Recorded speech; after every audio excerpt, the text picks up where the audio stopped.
नाजरीन, मैं हूँ बिस्मिल आफ्ताब आलम और आप देख रहे हैं उर्दू हिंदी नॉलेज चैनल। हमारा जो आज का इंतखाब है उसमें आपके सामने मैं फ़खरुद्दीन निज़ामी की मसनवी कदम राव पदम राव से मुतालिक सवालात पेश करूँगा। इस मसनवी को उर्दू यूजीसी नेट के सिलेबस में शामिल किया गया है और इससे मुतालिक सवालात तमाम उर्दू के इम्तहानात में पूछे जाते हैं। सबसे पहले देखते हैं मसनवी कदम राव पदम राव 1421 से 1435 के दरमियान लिखी गई। मसनवी कदम राव पदम राव फ़खरुद्दीन निज़ामी की तख्लीक है, जो बहमनी दौर के पहले शायर थे और इनका तखल्लुस निज़ामी था। बहमनी जो दौर है उसके पहले शायर माने जाते हैं फ़खरुद्दीन निज़ामी। इसके बाद में मसनवी कदम राव पदम राव उर्दू ज़बान की पहली तवाज़ात मसनवी है जो अहमद शाह बहमनी के दौर में लिखी गई।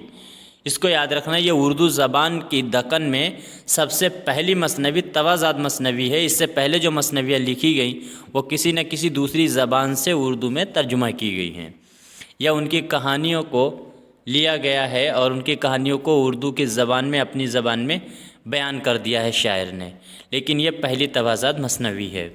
इसके बाद में मसनवी कदम राव पदम राव के दो मरकज़ी किरदारों के नाम पर मसनवी का नाम कदम राव पदम राव रखा गया है। इस मसनवी में दो किरदार हैं, कदम राव और पदम राव।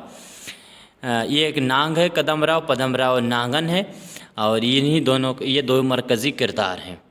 मसनवी कदम राव पदम राव हिंदी रवायत की हामिल होने की वजह से मसनवी की ज़बान मुश्किल है। इसको याद रखना, क्योंकि इस मसनवी में उर्दू के इब्तदाई नक़ूश मिलते हैं। उस वक़्त की जो ज़बान थी वो मिली जुली अभ्रंश टाइप की ज़बान का इस्तेमाल हुआ था, तो ज़्यादातर इसमें अरबी है, फ़ारसी, संस्कृत, इन तरह और इलाक़ाई ज़बान का लफ्ज़ जो थे वो इस्तेमाल हुए हैं। इसके आगे मसनवी कदम राव पदम राव में हिंदी, संस्कृत और मकामी लफ्ज़ और जल्बुल मिसाल मुहावरात का कसरत से इस्तेमाल किया गया है। वही बात है जो मैं पहले कह चुका हूँ। इसके बाद में मसनवी कदम राव पदम राव के मुरत्तिब जमील जालवी हैं और मसनवी कदम राव पदम राव का वाहिद नुस्खा जो है उमरिया आफ़ी के पास रखा हुआ है। नसीरुद्दीन हाशमी ने कदम राव पदम राव का नाम तजवीज़ किया। इसको याद रखना, नसीरुद्दीन हाशमी जो हैं वो एक नक्काद हैं, उन्होंने इस कहानी किताब को नाम जो है इस मसनवी का नाम कदम राव पदम राव तजवीज़ किया था। तो तजवीज़ जो है वो नसीरुद्दीन हाशमी ने किया है।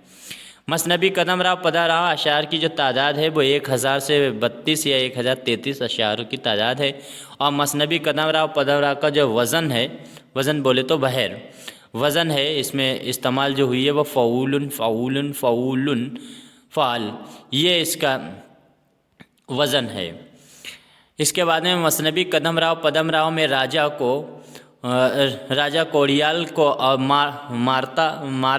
कोड़ियाल को मारा था। राजा ने कोड़ियाल को मारा था और कोड़ियाल एक सांप है।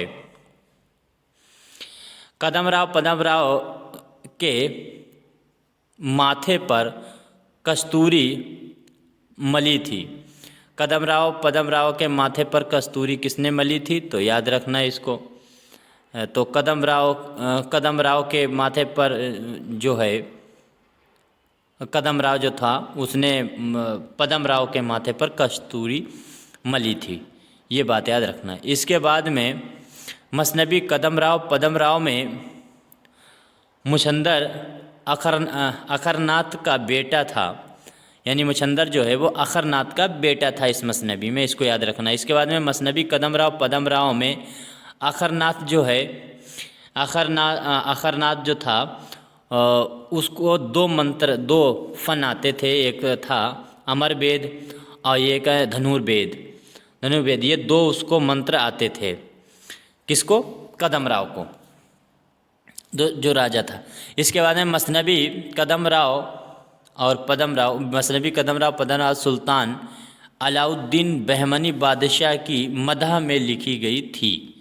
इसको याद रखना, अलाउद्दीन जो हैं अलाउद्दीन बहमनी बादशाह है, उसकी मदह में ये मसनवी लिखी गई है। मसनवी कदम राव पदम राव में नकल रूह का मंत्र अमर वेद था, यानी अमर वेद जो है वो नकल रूह का मंत्र था इस मसनवी में जो इस्तेमाल हुआ। इसके बाद में मसनवी कदम राव पदम राव में धनुर्वेद का मंत्र जो लोहे को सोना बनाने के लिए मंत्र था, यानी लोहे को सोना बनाने के लिए जो मंत्र का इस्तेमाल हुआ वो मंत्र धनुर्वेद था। और नकल रूह का इस्तेमाल करने के लिए, नकल रूह करने के लिए मंत्र जो इस्तेमाल हुआ वो अमरवेद था। इसके बाद आखिरी कौल और इस्तेमाल मैं आपके सामने पेश करता हूँ। मसनबी कदमराव पदमराव फरमाइश नामाकूल करदा सुर्खी है, यानी मसनबी कदमराव पदमराव फरमाइश नामाकूल करदा सुर्खी है।